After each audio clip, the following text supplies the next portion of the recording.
everybody, and so I'm Margery McMahon from the University of Glasgow, and as Gillian has already said, I was involved in the initial scoping for the Scottish College for Educational Leadership and then leading the initial design group. And so I'm sharing experiences both from that national role, but also then taking forward the initiative within the University of Glasgow as one of the providers. I mean, already we've heard about kind of the history, the background to the development of the Into Headship programme. I just want to say there's a couple of things around kind of the legacy issues that I think need to be acknowledged and you know, think about the impact of that, because we had previously a Scottish qualification for headship, which was a well-regarded qualification, very well-regarded nationally and internationally. In latter years, there was a more flexible route introduced as well.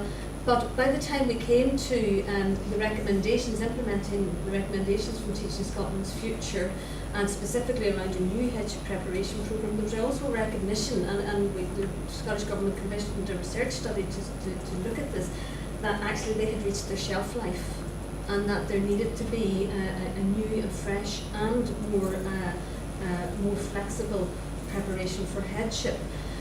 But that, so in designing the new programme, it wasn't that we just simply took and dusted down the existing programmes and just updated them.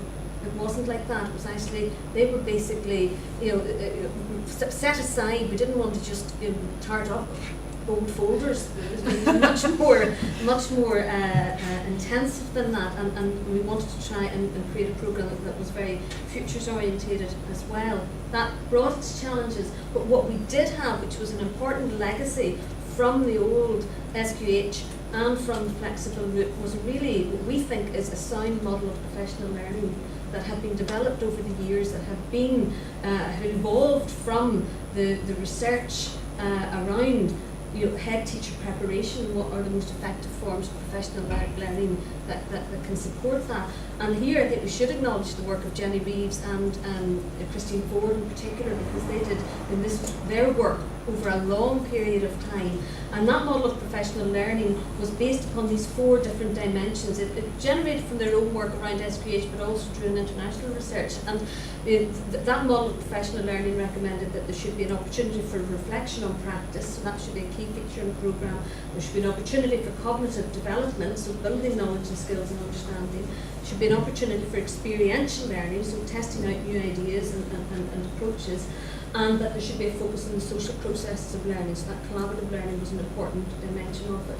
So in addition to the kind of principles that Leslie outlined in terms of bringing people around the table to work on developing a new programme, then this model of professional learning also underpinned the approach to programme design. Leslie has put up here the master's pathway that we are aiming to take forward for Into Headship. And we've used the word coherent quite confidently, but in fact it's aspirational, because we're still at early days in terms of getting a leadership pathway. I think we've made huge strides forward right from initial teacher education into headship and beyond, but we've still got a lot of work to do. So the model is predicated on an assumption that eventually we will get to the point where people could complete a middle leadership qualification, and that would earn them 60 credits, SCQS, Scottish qualifications, credits at level 11, 60 for Into Headship, and then 60 for in headship. Now that is a streamlined model that seems very coherent. There are all sorts of challenges associated with trying to navigate that through a university's approval system, and everybody's coming with different packages of their learning as well. So some people will have done middle leadership and some people won't have completed middle leadership. So we're kind of at that messy stage of trying to address that, but the aspiration is over the longer term that would be a sequence. There are implications for that, because it might be easier for somebody in a secondary school to have engaged in middle leadership and be able to bring that to their Into Headship qualification, maybe less easy for a primary school teacher.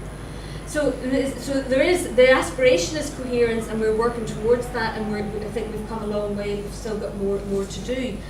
And in terms of the actual programme then, again referring back to the SQH, very valuable on a number of fronts, but there was a recognition as well that we needed highly qualified head teachers who could lead the way, lead their schools in delivering a really ambitious policy-driven agenda from Scottish Government, particularly focused on closing the attainment gap, but not exclusively.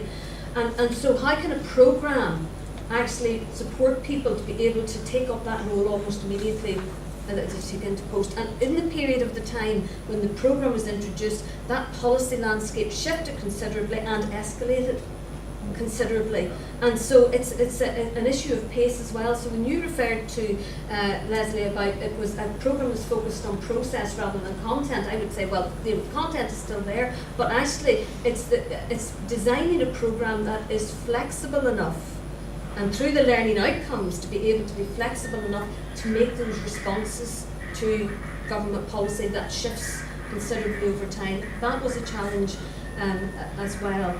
And you've already referred to, Leslie, the challenge of 5 universities around a room, around a table, and the different procedures and the different regulations. And we shouldn't underestimate the significance of that in terms of 5 universities, but 5 different universities in terms of, and University of Glasgow is a Russell Group university.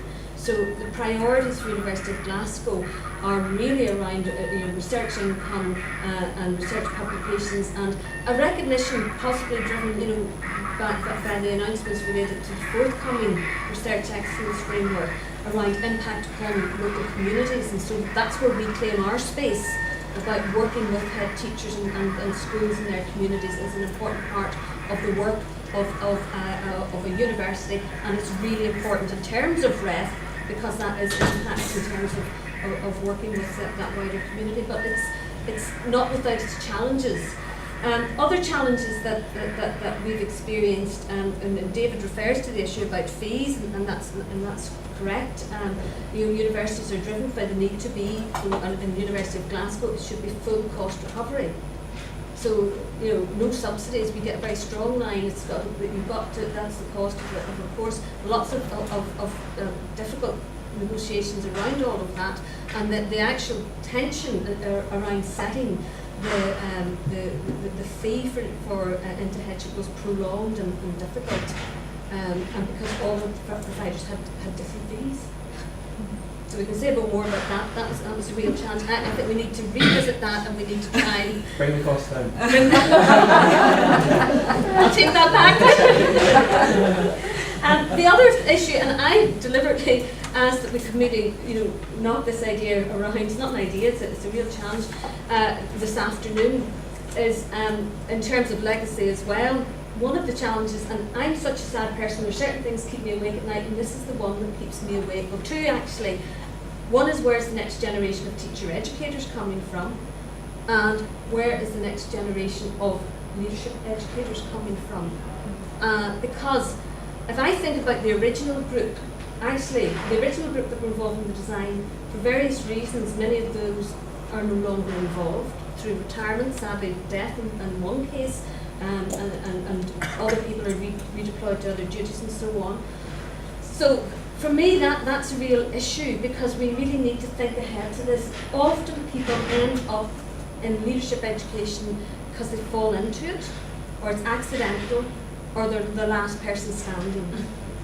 And for me, I think if we are really committed to this strategy, which we are in Scotland, then this is the missing link in the strategy. Because we've got a strategy in place now, and we're beginning to embed leadership learning in initial teacher education, but we need to think about how we develop that strategy in higher education, because that's a serious element of it. And too often then programmes become fragile because there's only one person that's coordinating it all.